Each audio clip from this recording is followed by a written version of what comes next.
Happy long weekend guys! We're on our way going to Kamloops. At syempre bago ang long drive, magpapacar wash muna kami at kailangan na talaga ng bigo ng aming sasakyan. Yung car wash nga pala dito guys ay touchless. So kailangan mo lang pumasok dito sa loob at sila na lahat ang gagawa ng to para sa'yo. So ang unang ginawa ng machine ay binasa muna ang ating car, pre-soak muna. Tapos after no, naglagay na sila ng sabon. Perfect na perfect tong ganito kapag wala ka talagang time na mag-car wash. Pero syempre, mas maganda pa rin talaga yung mano-mano kasi nakikis-kis mo talaga siya. At natatanggal talaga lahat ng dumi. Dito kasi may mga naiiwan pa rin eh. Pero pwede na kapag nagmamadali ka. Yung nilagay kanina ay triple foam yon. Tapos yan, hinugasan na ulit nila. Yung service dito depende sa i-avail mo. Yung in-avail namin is Ultimate Car Wash. So, ayan, binabanlawan na. Ang sunod naman niyang gagawin ay lalagyan ng clear coat. Tapos, may mga surface protectant pa silang mga tinatawag. Tapos, ayan, babanlawan na. At syempre, pagkatapos niyan, tutuyuin na siya.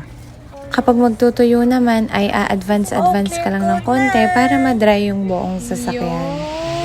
Tapos hindi na kami nakapag-video nung papunta pa lang kami kasi 3 AM na kami ng madaling araw nakadating. At ito nga pala guys, ang backyard ng aming tinuluyan dito sa Kamloops.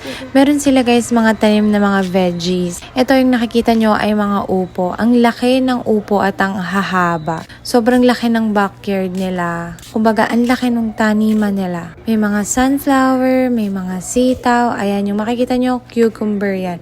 Hanggang dun sa dulo, puro cucumber yan.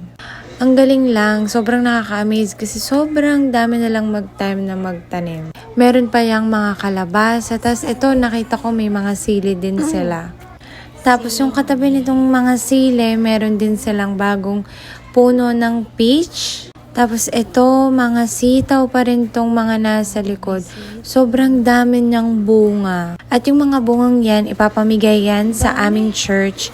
Mamaya kapag nag-start na yung church service namin, ipaparaffle daw yan. Tapos ito, nung naglakad pa ako sa may likod, meron akong nakitang mga eggplant. Ang dami din niyang bunga. May maliit, may malaki. Grabe, ang dami-dami. Tapos ito, sitaw pa rin. Sobrang abundant nila sa mga gulay. Kaya naman sobrang nagpapasalamat kami kay Sister Celeste sa pagpapatuloy niya sa amin kagabi.